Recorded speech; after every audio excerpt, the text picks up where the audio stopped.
ani alamebao ambe hageto nyini ke aw fe min nyanga kuna foni amasaka damne lege kan tan segi ka sabiya ke ko ye mutu na hayra kan doni ame o hageto nyini ke aw fe ka foko aw bela jila ka hageto diwachina mali ulu masri tabao uliye ninjuga wale ni bamancha wale ke ba do bona onina dire ka aw fe bi o ko kara chogo mina amna na onyefo aw ye sinabefu ale kunga gerabu mbe sena ko o wulila ko sini ko bela jele ngata bara la sabla amadunba nale uka tonye mabaye ale blara min sorola ola ana odautlo ka gunam amana na pma ye fana kan kata se minye sorasi munumbe Niger ka ofe noy America nga sorasi oluka segi ko be ga damine papu mimbe chrétien ka ko kuna noy papu François ale koni Israël ambassadeur alen Palestine ta mume Italie konna na kulu wele ka selike unyana kiri mumbe ka ke ni mamunu tumeko be fangandra ki ke Congo ka ufe o kwiri fana be sena chinois mamu gan fla ulu fana ka kiri fana be sena Zambie ka ufe premier ministre Denmark ka ufe ye tagachi ale tulokoro mi mboro fala twa wonde ka wa ko magoy amara twa bo fanga mandi hijila ko aw munum be ko na me telephone chance mo ma ka nga neme ka me ga minge ka be kana ni degunye ambano muso do ale encadre ye kolosili kala ye ale bina na puma ana sega ale fana ga puma ka on latme hiji yere fana bara to munum be sena munum be hiji kene ka noye Ibrahim Jawaray ana ale fana ga puma ka on soro kuna fonu kunchali wati la sa farkolo nyina je 6 minutes duru dro Burkina aleni Sierra Leone lube nyugon soro sadi omnisport 26 marsi aledo amara ko do srata la ko yoroba ka fade ke bolondanga iba ko nunu ne kuntu suka silema bo stade la odo eglu lu kon ma avion ngono ni watina uma se folo Afrique du Sud alsa amara fada de serebe bako ministère des sports alle ka nga tagali ko imbe nyene bo ulu funa wadi mamunu ye muni kesa jabaru masa mamunu nganga se kabini juma 3h du matin ukume boya uta se ubu daga suno ne dugu jira uta terena je ka kunu kuna sininga ola ulu beta chunye bi shu kole sini dugu mana je kata ndulati aiwa alaka nya kadama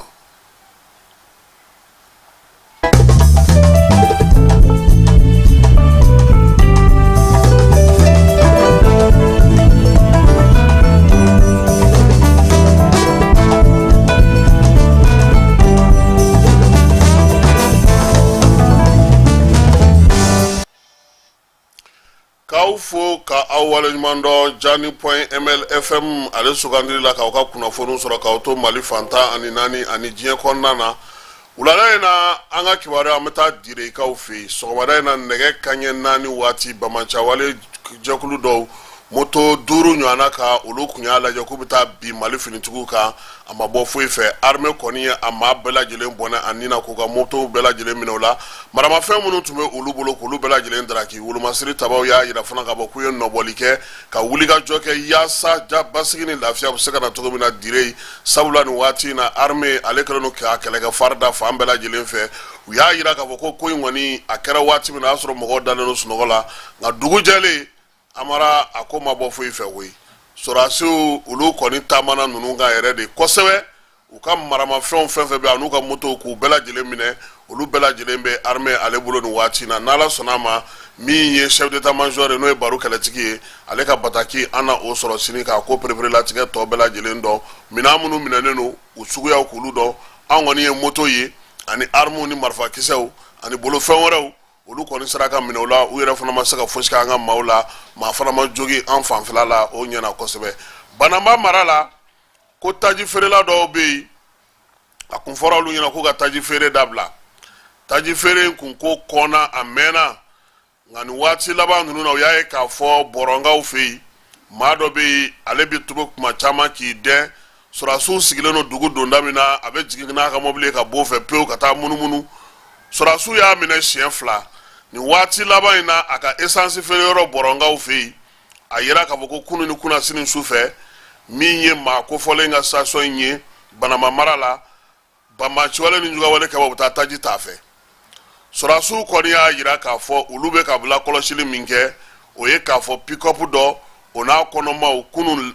nɛgɛ kanɲɛ 20 waati olu taara yen maa 3 tun bɛ o pick-up in kɔnɔna na o kɔfɛ mototigiw caman fana nana ka na taji ta maa kofɔlen kelen fɛ Zeyi min ye armée ye ale ko k'ale bɛna na i jɔ a jɔyɔrɔ la sabula u ye mun lakɔlɔsi o ye k'a fɔ Zanamba min ye Tubakɔrɔ ye ka taa se yɔrɔ caman ma nin waleya ɲɔgɔnnaw bɛ ka kɛ yen u dun bɛ ka kɛ ka mun kɛ a taji kelen o bɛ kɛ ka yɛlɛ moto minnu kan o de bɛ tila ka na aw yɛrɛ Banambakaw bɔnɛ aw ni na tuguni n'i y'a ye sɔrɔdasiw b'a fɔ k'aw kana taa feere a b'aw dɛn ka munumunu sɔrɔdasiw ko k'u b'a bɛɛ kalama u ye fɛɛrɛ sɔrɔ a ko la ni Ala sɔnna a ma u na wuli ka jɔ kɛ Sinabefu maaw olu kun y'a yira k'a fɔ ko olu tɛ baara kɛ ko fo min ye u ka cɛden n'o ye Amaduniba ye ko ale ka bila bi bi in na an bɛ se k'a fɔ Amaduniba ale bilara kiiri tigilamaw olu ye yamaruya di min ye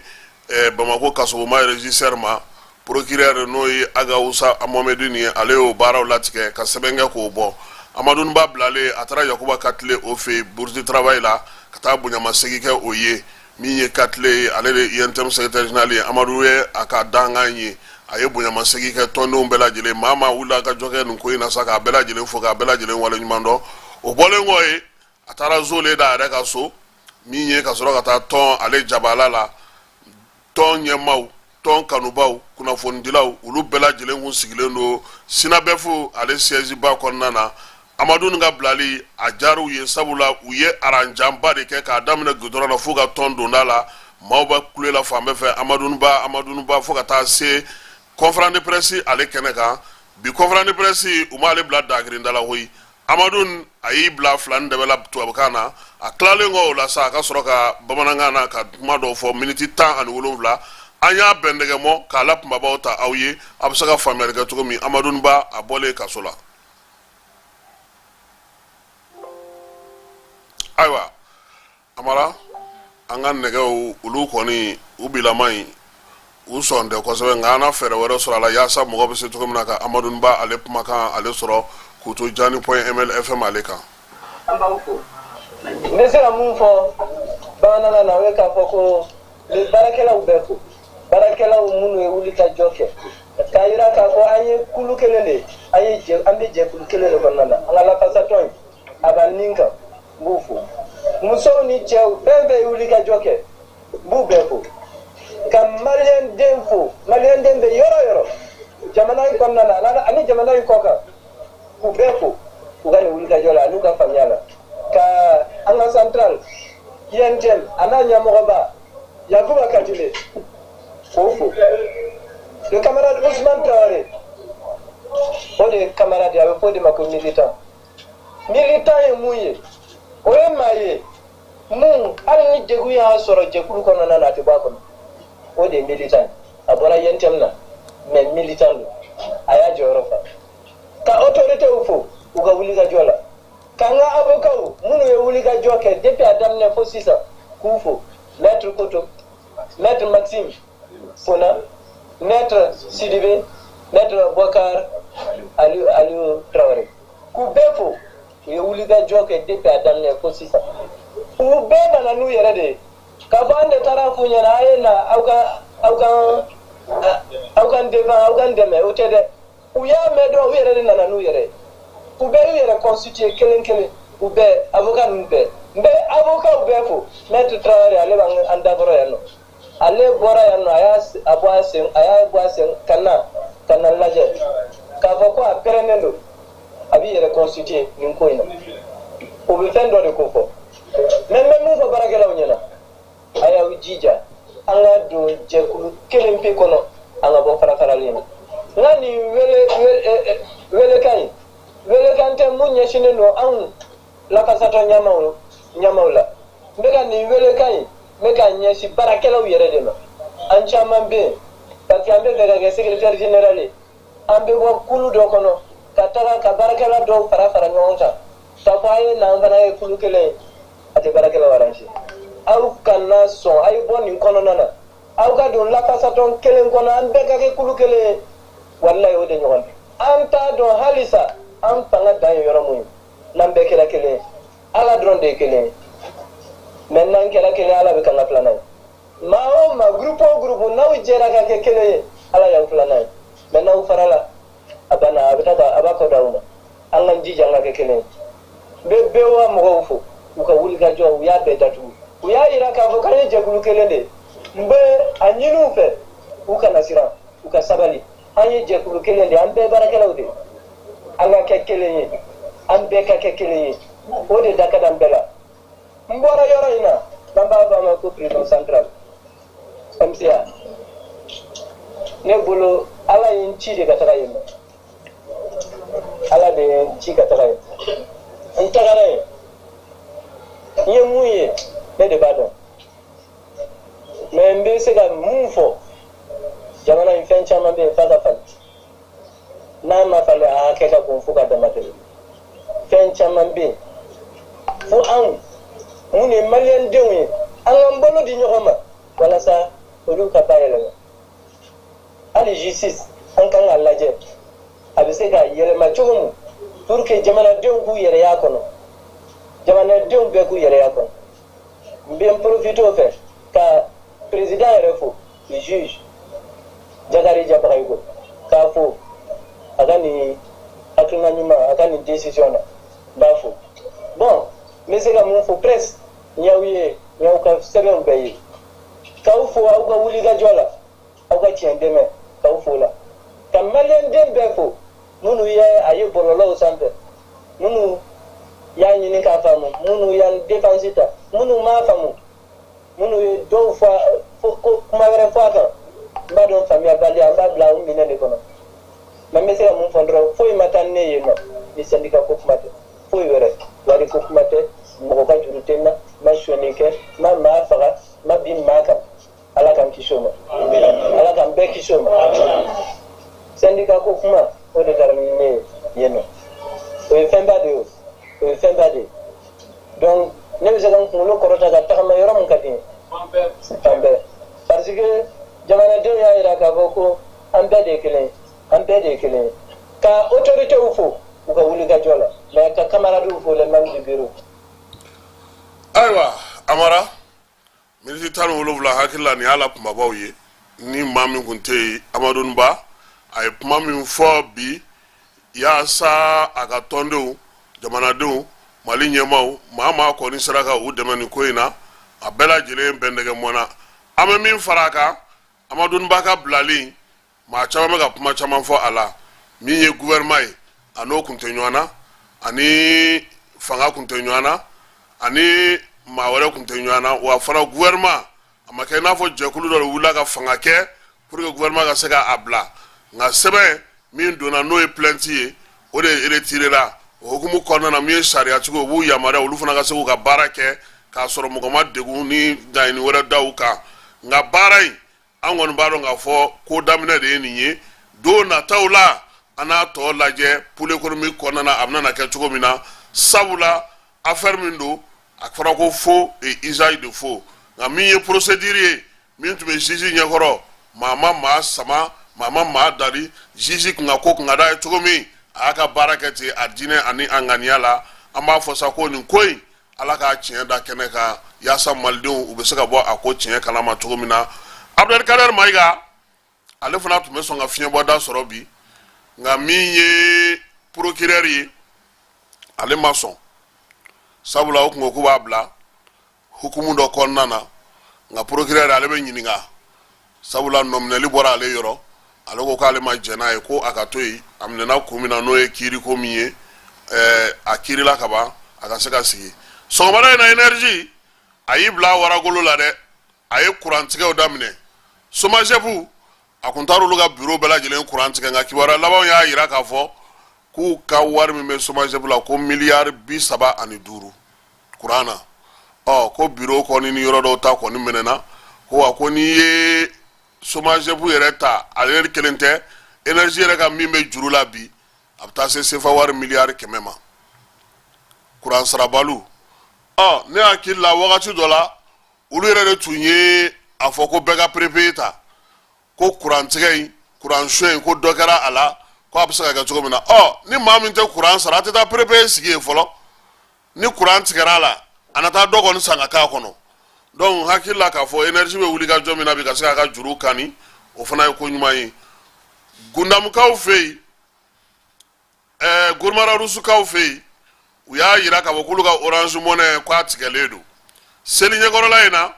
ko fika kilometri keme ani bi woro de tama kata Tombouctou fanvela la o ko de Italie to moto sao ko yasa miye orange money ga connexion ni ga fon bela jilenga so donc gurmara rusu kaw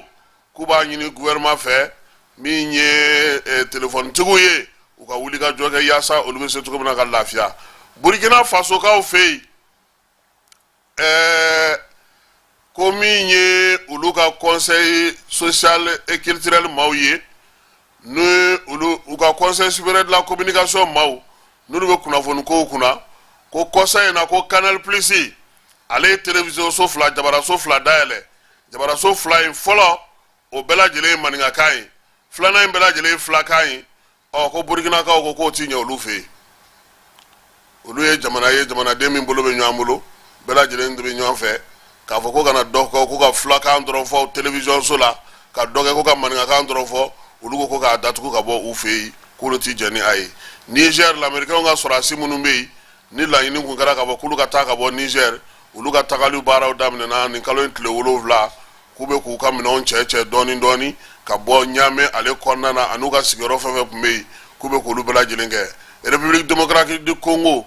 kalo entle tanu kono kalo salen entle tanu kononton akuira la ka boko fangandraki kumena na ke ulufei fangandraki min senfe o ka sora su nunu wuli ka joga Kinshasa ka ofei ka nyeshi o finitigila ka uma mamunu tungo kube faga no wale anke uyulu koni chama mine ayira ka foko madama do be foka ta se matanyo gona ma ko ngolo ale ni jamana wore ma ko uyulu mine ka ayira ka boko binjuga wale ni bamancha wale ke bawdo ma worobe ula uyulu koni fa mami yere be ni sigana kera ale la nale brebere li tono nyama no Christian malangai ko ale retura wale ya nsefe para le justice corner na sa ya yira ka fo ko minye ni wale ya nyi ayetaliga kama le nyere ka sola sabula bingaling me ka ke mam no ye Christian malangai ale tume ka bla bololo srafe ki yere to fo ala ka fo mamu me ka ke ko ale no lube nyambulu minye u ka kuluba fama sigoro ye ni Felix Tshisekedi yere be ko fana kun seme yoro ina ko kuma fa ka ta bien fana ka o de la Congo armée ko ne wuli ka joke mamu no minale flani ye kuka kiri kwa abna na ke ko wafana ko jamana ka mabala kulutna na madi mama o Congo kelen konna na alisa minye madama do ma biduru nyana o de fatura wulika jodo sefe dogo kun temene ka dugumbe nuba fama ko beni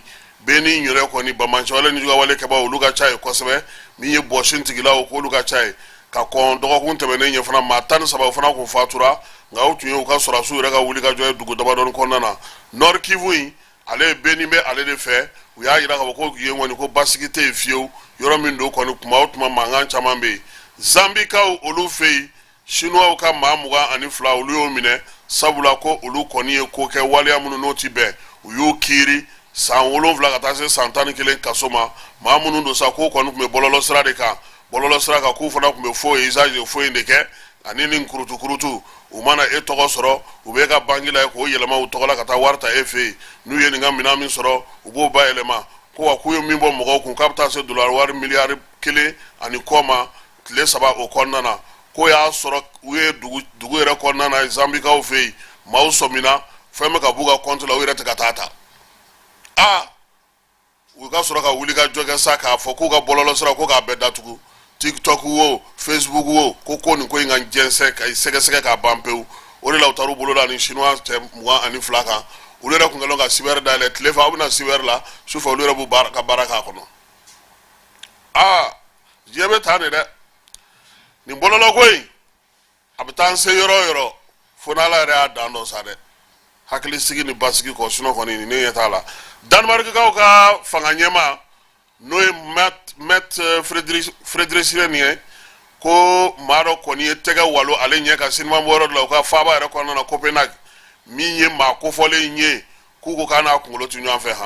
ko wa k'a ma dan o ma ko k'a tilara k'i yuru muso kɔrɔ k'o cɛ k'o fili de waleya in ko a digira maa caman de la sabula o maa dɔn ka fɔ n'a sɔrɔ cɛ n'a kunkolo bɛ ɲɔgɔn fɛ u kɔni ye tɛgɛ k'a kan ka taa n'a ye Pape François ale ye seli kɛ seli min ni o kɛnɛ ka Palestinikaw Israelikaw a y'olu wele a yɛrɛ ka nakɔ foro dɔ kɔnɔna na Vaticankaw fɛ n'o ye ale yɛrɛ sigiyɔrɔ ye ko ale ka kɛkun ye min ye nin y'a san 10 ye olu ye kelen don ka seli dɔ sigi sen kan seli min bɛ kɛ dugawu don ye sa basigi ni lafiya bɛ don diɲɛ kɔnɔ cogo min Palestine ni Israel komi olu karilen don ɲɔgɔn na kɛlɛ bɛ yen ale ye welelima da kɛ kɛlɛ bɛ se ka ban cogo min Pape y'a jira k'a fɔ k'ale ye seli in kɛ seli in ka kɛ tasuma fagalan ye Palestine ale ni Israel ni ɲɔgɔn cɛ min ye jɛrɛ in ye sa n'o y'a sɔrɔ maa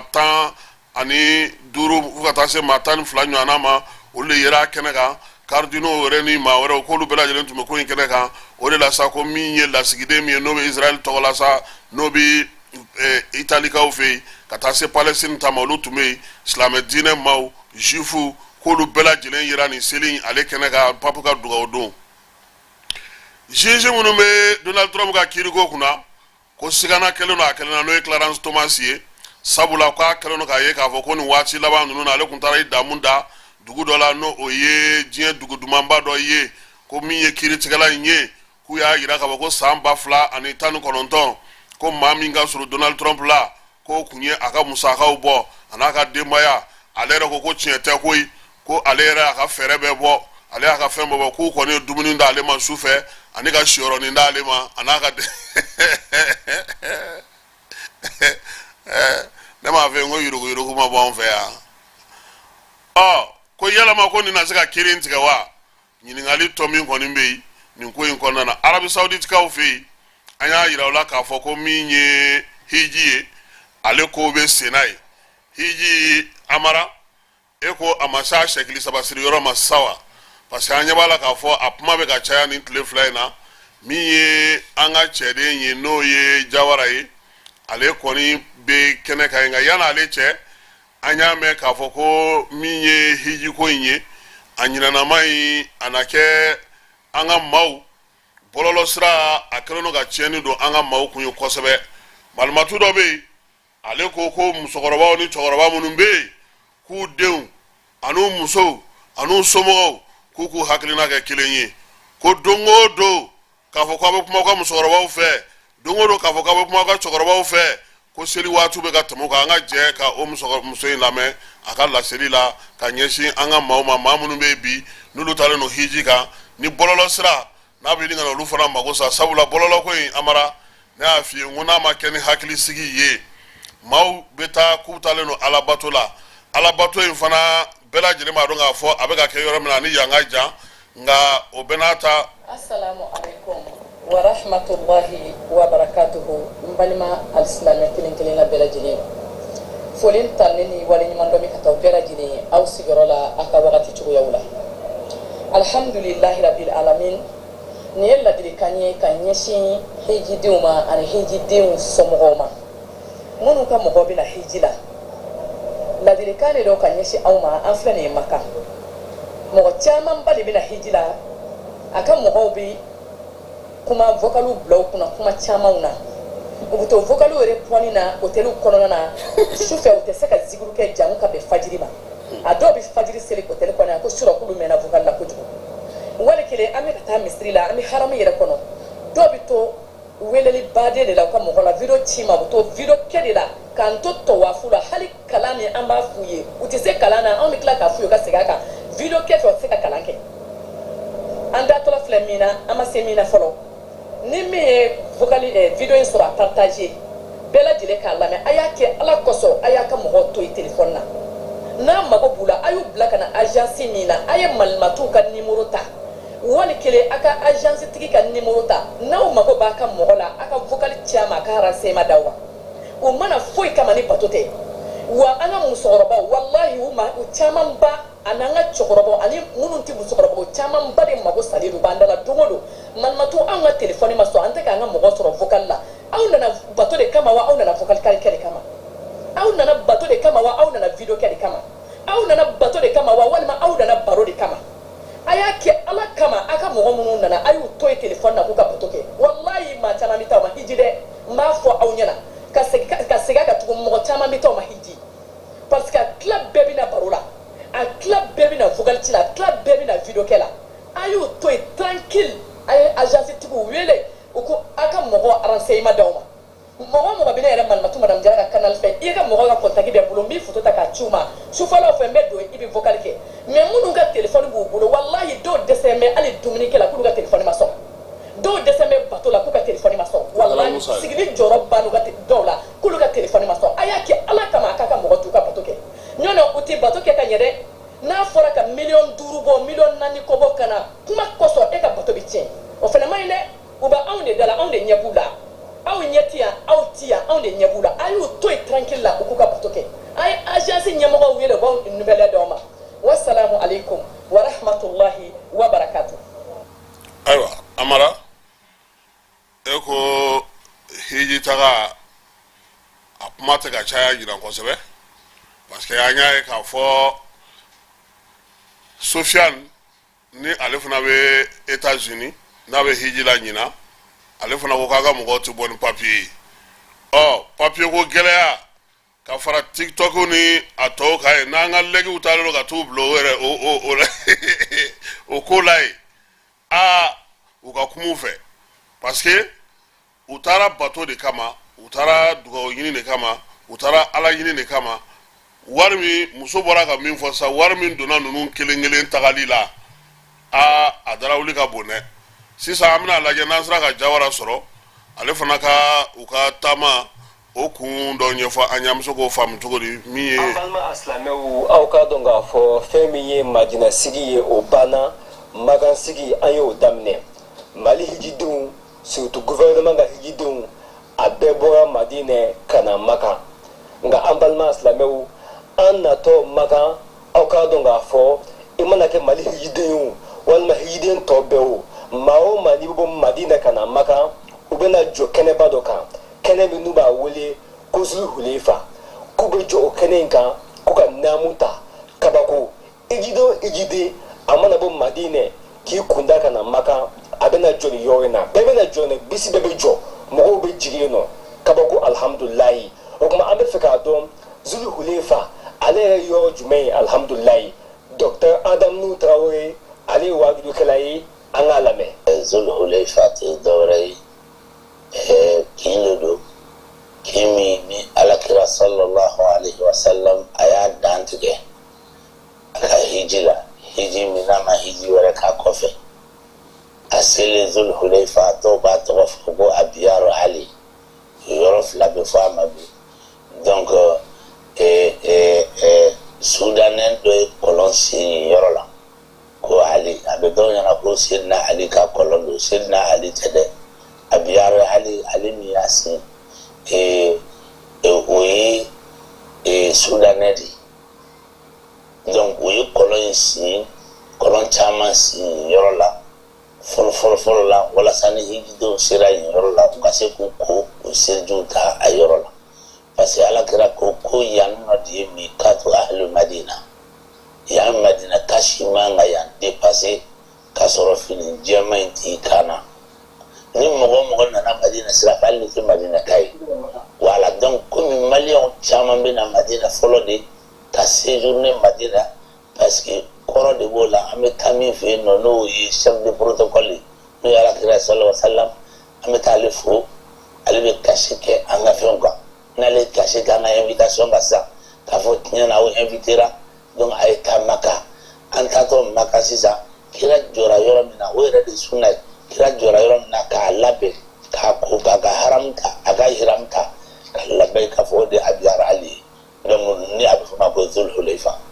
donc ay je to nani bela jene ta joro fo hali ni bi avion na imanga teme no kan ka trebina umra la wal may bina hijila tanki ni ihramu fini tikana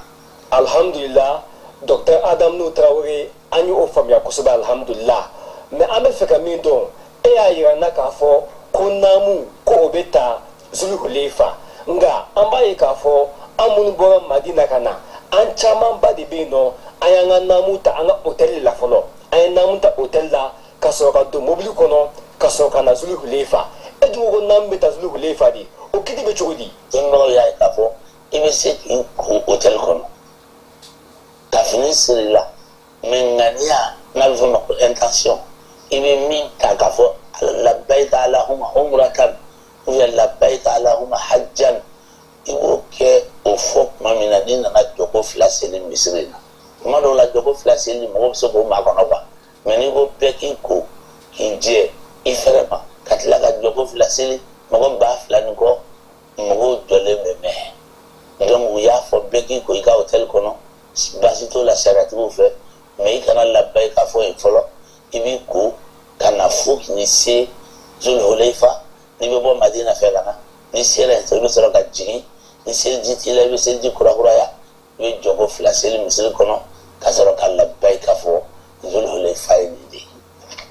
alhamdulillah docteur adam no traoré anyo famia ame feka min do nambora madine kasim maka yano nansara maka est-ce que abe ben folo anga namu fini bla ka reposer ka sunoko ka klara wuli ka namu fini ta kata imwa kewa est-ce que be bewa ay namu ko mana do baba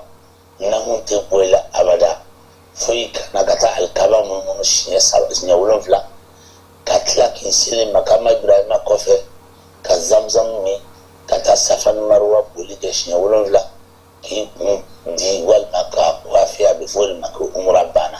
no kera de bisra ka fini boila no kera ni fini boila kuma sonin tigali bebe kundi bebe kama warashu tigali bebe parfums ni sabne kasama ukoli bebe okumana paske ka umra bana umra enedi